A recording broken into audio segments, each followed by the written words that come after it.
কাটি দিয়ে কাটো বাবা। হ্যাঁ কাটি খাও। হ্যাঁ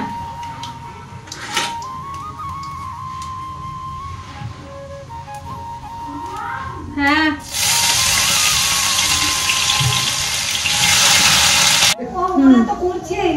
যে দরজাতে যে রংটা করছে পালিশ কেন করবে? একটু গ্লেজটা আসবে না, দেখবেন দেখছেন একদম ডাল ডাল হয়ে আছে। তো এবার এটা কি করবো? এটা কুড়া ভালোকে দিয়ে দেবে? দিয়ে দেবো কুড়া ভালো, ওটা দিয়ে করছে না। তারটা না গায়ে কাপড়ে ভালো দেবো। সকাল সকাল আমার বড় আমার হাতটা চাইলো, তা কেন? বাবা এটা কি হলো? এটা তুমি, এটা আমি। ও ওয়াও। তো হ্যাঁ বাহ বেশ সুন্দর হলো। কি করেছো বড়? এটা হচ্ছে তুমি, এটা হচ্ছে আমি, দুজনেই পাশাপাশি আছি আর হাসছি। সকাল থেকে ক্যামেরার সামনে এসে কথা বলা হয়নি। ফাইনালি এখন কিন্তু বাজে 11টা বেজে বেরিয়েছে। তো বাড়ির সবাইকে জলখাবার খাইয়ে দিয়েছি। আজকে জলখাবার কি ছিল সেটাও আর সামনে থেকে দেখানো হয়নি, বলে দিচ্ছি। ছোলার ডাল করেছিলাম, সবাই বেশ ভালো তৃপ্তি করেই খেয়েছে। আর তার সাথে ছিল গরম গরম রুটি, আর তার সাথে লাড্ডু আছে, বোঁদে আছে, অনেক কিছু আছে। কিন্তু সেগুলো সবাই খাইনি, যার যার মতো খেয়েছে। মানে আমার বরই খেয়েছে, আর কেউ খাইনি। তো সবার খাওয়া হয়ে গেছে, শুধুমাত্র আমি বাদ আছি। মানে জলখাবার আমি খাইনি ফ্রেন্ডস, কারণ আমি স্নান করে পুজো করব। তো যদি পেঁয়াজের তরকারি না করতাম তাহলে হয়তো খেয়ে নিতাম, যেহেতু পেঁয়াজের করেছি তাই পেঁয়াজ খেয়ে পুজো দেবো না। তো এখানে এখন আমি যেটা করব সেটা হচ্ছে আমার এই রুমটাকে একটুখানি পরিষ্কার করে নেবো। আর ওইদিকে মাকে বললাম তরকারিটা কেটে দিতে, মা তরকারি কাটছে, মায়ের কাটা হয়ে গেলে তারপর আমি রান্নাটাও বসিয়ে দেবো, আর হয়ে যাবে ঝটপট, মানে চাপ কিছু নেই। কে রে? বাড়িতে যখন বয়স্ক মানুষ থাকে না, যেরকম বাবা মা শ্বশুর শাশুড়ি, ইনারা যখন থাকেন না, প্রতিটি কাজ খুব ডিসিপ্লিনে হয় আর টাইম টু টাইম হয়। এটা খুব সত্যি কথা ফ্রেন্ডস। মানে এমনিতেও সবই হয় না কি? সবই হয়, খাওয়া দাওয়া, ঘুম, ওঠা, স্নান, বাইরে যাওয়া সব হয়। কিন্তু থাকলে পরে না একটা টাইম টু টাইম ম্যানেজ করে হয়, এটা আমি সবসময় ফিল করি। তো যাই হোক, যেটা ফিল করি সেটাই শেয়ার করলাম। তো চলো সাথে থাকো, তোমরা দেখতে থাকো। আর আমাদের এখন প্রায় ঘরটা পরিষ্কার পরিচ্ছন্ন, রিজেক্ট এইসবই চলছে। সকাল সকাল যেরকম তোমরা দেখলে, বাবা ওই অনেকদিন আগে যে নেটটা আমরা ব্যবহার করতাম, ওটা কোন নেট ছিল গো? ওটা ছিল তোমার হ্যাঁ ডেনের যে ইন্টারনেটটা আমরা ব্যবহার করতাম, তো অনেক লম্বা তার। তো বাবাকে বললাম, বাবা ওটা বললো কাটবে? হ্যাঁ বাবা কেটে দাও। ইনভার্টারের পেছনে যেহেতু ছিল, আমি এতদিন সাহস করে কাটতে পারিনি, অ্যাসিড ফ্যাসিড লেগে যাবে হাতে, ওই জন্য। তো বাবা ইনভার্টার নিয়ে বেশ ভালো, মানে ইনভার্টারের আমাদের ঘরে যা কাজ হয় বাবার হাতেই হয়, কারণ বাবার বিজনেসটাই সেটাই ছিল ইনভার্টারের। বাবার বিজনেস কি ছিল বল? ইনভার্টারের ইনভার্টার ব্যাটারি ম্যানুফ্যাকচারিং হতো। হ্যাঁ ইনভার্টারের ব্যাটারি যে আছে সে ম্যানুফ্যাকচারিং হতো, সেই বিজনেসই ছিল। তো ইনভার্টার বাবা এসছে, তো বাবা জলও দিল সামনে, যেহেতু গরমকাল আসছে এবারে ইনভার্টারটাতে। তো সেই কারণে পেছন থেকে তারটা বার করে কেটে বাবা ফেলে দিল। এবার ওটা ফেলে দিল মানে রাখা আছে, কাবাডিওয়ালা বা কুড়াওয়ালা দিয়ে দেওয়া হবে। আর তা বাদে এই আলমারিটা না ফ্রেন্ডস, আমি জানি না এখানে বোধহয় ইঁদুর ঢুকেছে না কি হয়েছে, রাত্রেবেলায় না কুটুর কুটুর কুটুর কুটুর আওয়াজ। বর বলছে না, তা আমি বলছি হ্যাঁ, কারণ আমার না ওই আওয়াজটা কানে বাজছে বারবার। দিয়ে আলমারিটা যখন খুলেছি তারপর দেখছি আর কোনো আওয়াজ নেই। তো এখন আমি না নিচটা অ্যাটলিস্ট একটুখানি খালি করব। তো চলো সাথে থাকো, তোমরা দেখতে থাকো আজকের কি মেনু আছে। কাটাকাটি হয়ে যাক, রান্না করতে গিয়ে তোমাদের সাথে শেয়ার করছি। কি আর করবো আমি ঠিক বুঝতে পারছি না, মানে আমার না ভয় লাগছে ফ্রেন্ডস, ইঁদুর যদি ঢুকে যায় আমার শাড়ি যদিও নেই ওরকম ভাবে এখানে। এটা পুরোটাই 3টে রেকের মধ্যে যেগুলো কভার আছে আজকে বার করে দিচ্ছি সব। তুমি বসে থাকো, আমি বার করি। হ্যাঁ তুমি বার করো, হ্যাঁ ঠিক বলেছো। আমার খাওয়া হয়নি এখনো। তো ওগুলো বার করে তুমি খেতে যাও না, আমি ইয়ে করে দিচ্ছি। আরে পুজো করবে, দেখো না আমার কেমন জানি মনে হচ্ছে একটা দীপ দীপ আওয়াজ হচ্ছে। তো দিয়েছে, বেবি দিয়েছে ওখানে, বেবি। এগুলো ফেলে দাও, এগুলো ফেলে দিচ্ছি। মানে ফেলে দাও মানে বিক্রি করে দাও। দেখো টেবিলের মধ্যে রেখে যে খাওয়া।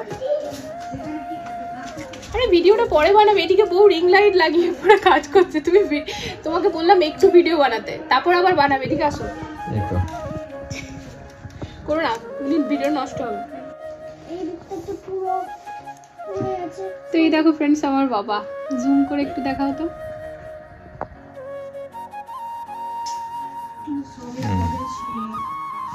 বাবাকে দেখলে খালি আজও যখনই দেখি ফটোটা, তখন আজও অবধি একটাই কথা মনে হয় যে কেন চলে গেলে। এবার খালি স্মৃতিতেই বাবা থেকে গেছে, সশরীরে তো নেই। আমার বাড়ি আসা তো দূরের কথা, আমার বিয়েটা পর্যন্ত বাবা দেখেনি। খারাপ লাগে মাঝে মাঝে, ঠিক আছে যেটা হওয়ার সেটাই হবে।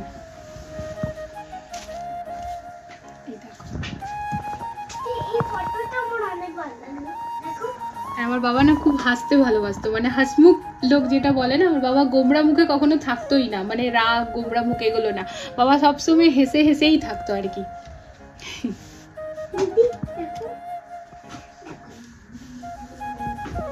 আর আমার খুব মানে মানে যেমন থাকে না ফ্রেন্ডস, বাবাদের সাথে দেখবে মেয়েদের একটু বেশি অ্যাটাচমেন্ট থাকে আর ছেলেদের সাথে মাদের বেশি অ্যাটাচমেন্ট থাকে। তো এমন নয় যে মায়ের সাথে আমার বন্ধুত্ব বা ভালোবাসা সম্পর্ক মানে কম, অনেক মায়ের সাথেও অনেক আছে, কিন্তু মানে মানে বাবা যতদিন বেঁচে ছিল না আমার বাবার সাথেই বেশি অ্যাটাচমেন্ট ছিল। বাবা যখন থেকে চলে গেছে তারপর আস্তে আস্তে মা আর কি, মানে মা তো মায়ের জায়গাতে আছেই, কিন্তু না বাবার জায়গাটা খালিই থেকে যায়, ওটা আর পূর্ণ হয় না।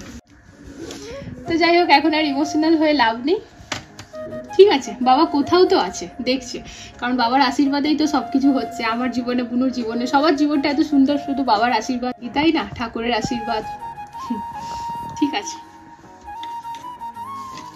এই যে মাঝখানেরটাও পুরো খালি করে দিয়েছি ফ্রেন্ডস, এখানে সব বার করলাম, বড় দিকে দেখছে তো, তারপরেও কিন্তু ইঁদুরের বংশ আমরা দেখতে পাইনি, বংশ তো থাক, একটা ইঁদুরও দেখতে পাইনি। হ্যাঁ ওগুলো রাখো, ফেলতে হবে। তো এই যে এখানে কাটা হয়ে গেছে মায়ের, তো বাঁধাকপিটা চলে বসিয়ে দিই।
রান্না বান্না একদম কমপ্লিট ফ্রেন্ডস, বাঁধাকপি করলাম আর এখানে ওই কাটি কুচুর তরকারি আর তার সাথে করলা আলু ভাজা।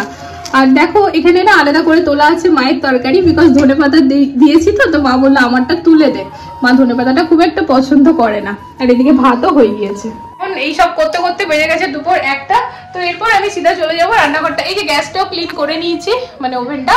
এরপর এই সেলফটাকে একটুখানি ক্লিন করে তরকারিগুলো ঢাকা দিয়ে, আর ওইখানে বেশি না কড়াইটাই আছে আর কি, ওটা মেজে নিয়ে চলে যাবো স্নান করতে। না ঘরটাকে ফাইনাল গুছিয়ে নিই, তারপর পুজো হবে। ঘর যখনই গুছাই না ফ্রেন্ডস, কিছু কিছু স্মৃতি অনেক ভেসে আসে। তো এই যে এই ঘড়িটা আমার মেয়ে নিয়ে এসছে হাতে করে, ঘড়িটা খুবই আমার কাছের, আর পড়বে দাঁড়াও। তো চলো এটা নিয়ে বলার আগে পরের কাছে যাই। তো এখানে কিছু ভিজিটিং কার্ডের দেখছে যেগুলো দরকার রাখা হবে, ক্লায়েন্টের সব কার্ডগুলো আছে, ওটাই দেখছি। তাজ হোটেলের প্রথম যে ট্রেনিং করতে গেছি। হ্যাঁ, তো তোমার এই ঘড়িটা মনে আছে? হ্যাঁ, এটা ওইখানে টাইটানের। কখন দিয়েছিলে বলো তুমি ওকে? অ্যানিভার্সারি না বার্থডে। হ্যাঁ, আর এইটার জন্য কত ঝগড়া হয়েছিল বলো? কেন বলবো, কারণ এই ঘড়িটা যখন ও কিনেছিল 3,500 টাকা দিয়ে কিনেছিল। তা আমার বক্তব্য ছিল, সারপ্রাইজ দিয়েছিল, তা আমার বক্তব্য ছিল এতটাতে তো 3,500 আর একটু মেলালে সোনার কিছু হয়ে যেত, তো তুমি কেন এটা দিলে? যদিও আমি ভুল ছিলাম। তো যাই হোক, তো এটা এখন আমার মেয়েদের প্রিয় হয়ে উঠেছে। হ্যাঁ আচ্ছা, হ্যাঁ করবে না, দুজনেই করবে, চুপ করো। দেখো তো যাই হোক ফ্রেন্ডস, কিছু কিছু জিনিস এমন থাকে না যেগুলো ব্যবহার করি না করি তবুও না ওগুলো কাউকে দেওয়া বা ফেলা যায় না, একদম মনের এই জায়গাতে থাকে। তো আমি ভুলছিলাম অবভিয়াসলি, ওরকম কোনো কিছুর সাথে কোনো কিছুর কম্পেয়ার হয় না। আমার বর ভালোবেসে আমাকে প্রথম ঘড়ি দিয়েছে, প্রথম না ভালোবেসে ও একটা উপহার আমাকে এনে দিয়েছিল। তা আমি আবার সেখানে জাজ করছি যে তুমি কেন এটা আনলে, আরেকটু টাকা মেলালে তো সোনার জিনিস হয়ে যেত। অবভিয়াসলি আমিও ভুলছিলাম। তো যাই হোক, চলো এবার ঘরটার অবস্থা যা আছে, মানে নাজেহাল। বাবুদের এই এত এত বই এখানে রিজেক্ট হয়েছে, যেটা কি রিজেক্ট মানে এগুলো পুরোনো পুরোনো ক্লাসের বই, তো এতদিন ধরে রাখা ছিল। পুরোনো বলতে চম্পকের নার্সারি প্রেপ তখনকার, আর চম্পক এখন ক্লাস 5-এ উঠে গেল। তো ওইগুলো না এবার ভাবছি ওই মানে বিক্রি করে দেবো, কি করবো বুঝতে পারছি না। আমাদের ওখানে যেমন পুরোনো বই দিয়ে দেয়, এখানে কাকে দেবো, কে নেবে, স্কুল আলাদা, অমনি তো সিস্টেম নেই, তো আর রাখবোই কোথায় এত জিনিস। তো সেই জন্য বিক্রি করে দেবো। বার করেছি রবিবার আর মানে স্যাটারডে সানডে করে কাবাডিওয়ালা আসে, যে ভাইয়ারা আসে, তা বাদে অন্যদিন ভেতরে ঢুকতে দেয় না গার্ড। তো ওই যেদিন আসবে সব বার করে রাখবো। বাবার সাথে কথা হয়েছে স্টোর রুমটাও খালি করে রাখবো, দিয়ে আমি বাবা মানে আমরা সবাই মিলে যা যা দেবার দিয়ে দেবো। আস্তে আস্তে এবার জিনিসগুলো বার করতে হবে। তো যাই হোক, চলো তাহলে ঘরটা এবার গুছিয়ে নিই, তারপর আবার স্নান করতে হবে, মাথা ঘুরতে আরম্ভ হয়ে যাচ্ছে এবার। স্নান, পুজো, লাঞ্চ সব কিছু কমপ্লিট, ঘরের কাজও মোটামুটি কমপ্লিট। এখন আর ওরকম কোনো কাজ নেই, না কাজ খুঁজলে প্রচুর কাজ পাবো, তবে এখনকার মতো আর কিছু কোনো কাজে হাত লাগাবো না।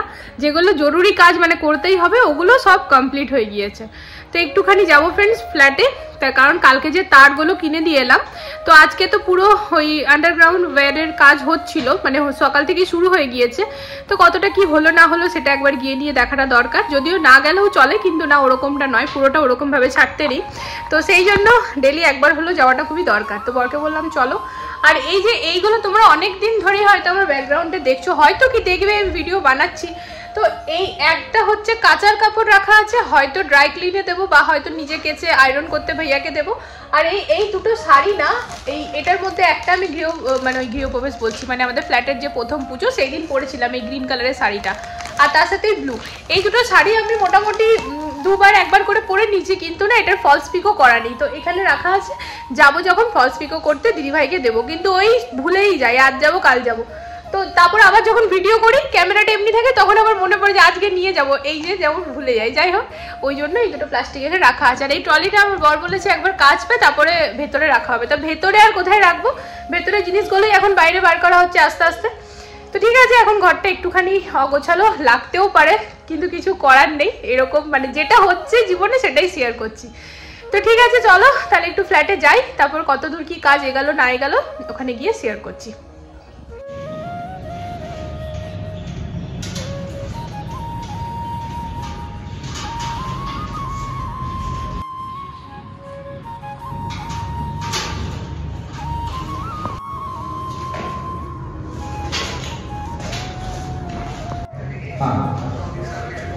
हाँ बिल्कुल बिल्कुल, लाइट वाला सफिशिएंट आप देखना, जहाँ जहाँ लगे आप ठीक है। দেখিয়ে দিলাম ফ্রেন্ডস, এখানে কাজ চলছে নিজের মতো। তো এখন টাইম লাগবে বেশ ভালোই। এই রুমটার তো এখন ফল সিলিং স্টার্টই হয়নি, ডাইনিং আর ওই রুমটার হয়ে গিয়েছে। তো কি বলছো বর, কি বুঝছো? এখন আমি ওই দেখছি কোথায় কোথায় পয়েন্ট হবে ইলেকট্রিকের, ওগুলো আগেই দেখে নিতে হবে, কারণ এখন যদি ওগুলো দেখে ঠিকঠাক করে না নিই পরে সেই অসুবিধা হয়ে যাবে, তাই না? পয়েন্ট দুটো এক্সট্রাই করে নিও। পয়েন্ট তো এক্সট্রা থাকবে, আমি অ্যাকচুয়ালি ওই ইয়েগুলো লাগাবো, টাচ স্ক্রিন বোর্ডগুলো লাগাবো, ওই দেখছি কোথায় কোথায় কি হতে পারে। হ্যাঁ, আজ থেকে কিন্তু ফ্যানটা চালাতে হচ্ছে না, আজ থেকে একটু তাড়াতাড়ি চালাতে হচ্ছে না, তো রাতের বেলায় লাস্ট 2 দিন ধরে চালাচ্ছি। তো এই জাস্ট বিছানা টিছানা ঝাড়লাম ফ্রেন্ডস, ফ্যানটাকে চালিয়ে নিলাম, কারণ হচ্ছে গরম লেগে যাচ্ছে কাজ করতে করতে। সকালবেলা তো যখন কাজ করছিলাম গরম লেগে যাচ্ছিল বারংবার। তো যাই হোক, এখন আমার রাত্রিকালের সব কাজ কমপ্লিট, সবাইকে খেতে ঠেতে দেওয়া, কিচেন ক্লিন করা, নিজে ব্রাশ ট্রাশ করা, এবার খালি আমাকে ড্রেসটা চেঞ্জ করতে হবে ব্যাস। তো তারপরে আমি বিছানায় চলে যাব মোবাইল হাতে নিয়ে এডিট করতে। তো আজ আর ওই ফ্ল্যাট থেকে এসে কিচ্ছু শেয়ার করিনি ফ্রেন্ডস, কারণ সামাও মন করছিল না। তো ভাবলাম ঠিক আছে, যত মিনিটেরই ভিডিওটা হয়েছে ততটাই রাখি। দেখো, যেটা মন থেকে যতটা ভালো লাগে ততটাই করা উচিত, তাই না? তাহলে জিনিসটার মধ্যে সৌন্দর্যটা বজায় থাকবে। তো সেই জন্য আর আমি কোনো ক্লিপিংস নিইনি। আর রাত্রেবেলা ডিনারটা তোমাদেরকে বলে দিই, বেগুন ভেজেছিলাম। বাবা আজকে যেহেতু মানডে, বাবা মানডে মার্কেট থেকে না বেশ তাজা তাজা বেগুন নিয়ে এসছে, ফুলকপি, বাঁধাকপি, কুমড়ো, এইসব টুকটাক সবজি এনেছে। তো সেইখান থেকে বেগুন নিয়ে বেগুন ভেজেছিলাম। সকালের বাঁধাকপি একটু ছিল, আর তার সাথে না না শিবরাত্রির আগের দিন মিষ্টি যখন এনেছিলাম, রসগোল্লা এনেছিলাম, তোমরা ব্লগে দেখেও ছিল, আমি শেয়ার করেছিলাম যে সেই রসগোল্লার কথা মাথা থেকে ভুলেই গেছি, কারণ ঘর থেকে এত মিষ্টি এসছে। তো যাই হোক, হঠাৎ মনে পড়েছিল যে ওগুলো তো শেষ করতে হবে, 2 দিন হয়ে গেল। তো সেই জন্য রাতের যে মানে আমাদের যে ডিনার ছিল, রুটি গরম গরম, তার সাথে রসগোল্লা, তার সাথে বেগুন ভাজা আর একটু বাঁধাকপি আমি আর বর ভাগাভাগি করে খেয়ে নিয়েছিলাম। বাকি এই হচ্ছে আমাদের রাতের ডিনার। তো ঠিক আছে, চলো তাহলে আজকের ব্লগটা ফ্রেন্ডস এখানে এন্ড করে দিচ্ছি। দেখা হচ্ছে আগামীকাল একটা নতুন ব্লগের সাথে। আর আশা করি আজকের ব্লগটা তোমাদের ভালো লেগেছে। তো সাপোর্ট করো আমাকে, এটাই বলবো, চ্যানেলটাকে সাপোর্ট করো। তো চলো, আর ফেসবুক থেকে যারা দেখছো তারা প্লিজ পেজটাকে ফলো করে লাইক করে দিও। তা কালকে দেখা হচ্ছে একটা নতুন ব্লগের সাথে, ততক্ষণ জন্য বাই বাই, গুড নাইট, সবাই ভালো থেকো, সুস্থ থেকো, লাভ ইউ অল, টাটা।